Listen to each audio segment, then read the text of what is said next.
ఒకవైపు ప్రపంచమంతా కూడా పుట్టుకలు తగ్గిపోయినాయి, చావులు పెరిగిపోతున్నాయి, వృద్ధులు పెరిగిపోతున్నారు, వయసులో ఉన్న వాళ్ళు తగ్గిపోతున్నారు, యువతరం తగ్గిపోతుంది. భవిష్యత్తులో ఇదే జరిగితే గనక కష్టం, నష్టం వస్తుందన్నటువంటి ఉద్దేశంతో ఎక్కువ మందిని కనండి, పెళ్ళిళ్ళు చేసుకోండి, లేట్ మ్యారేజెస్ వద్దు, ఇట్లాంటి స్టేట్మెంట్లు ఇస్తుంటే రివర్స్‌లో జరుగుతున్నటువంటి ప్రక్రియ ఈజిప్ట్‌లో చోటు చేసుకుంది.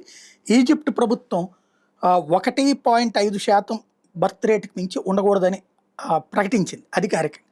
అయితే ఈజిప్ట్ అధ్యక్షుడు మాత్రం ఒక్కళ్ళకి మించి ఉండకూడదు అనుకుంటున్నాడు. అంటే ఒక కుటుంబానికి ఒక్కళ్ళే ఉండాలని కోరుకుంటున్నాడు.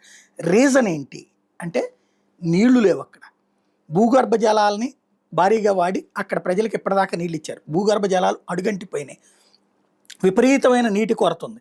ఉన్నటువంటి వాళ్ళకి నీటి ఇవ్వలేరు. విదేశాల నుంచి తీసుకురావాలంటేనేమో బోలెడంత ఖర్చు. అది ఏ అరబ్ దేశాలైతే సాధ్యం కానీ ఈజిప్టోడికి సాధ్యం కానటువంటి పరిస్థితి. దీంతో రాబోయేటటువంటి రోజులలో ఇక ఈజిప్టు సంఖ్య తగ్గిపోతుందా అన్నటువంటిది తేలాల్సి ఉంది.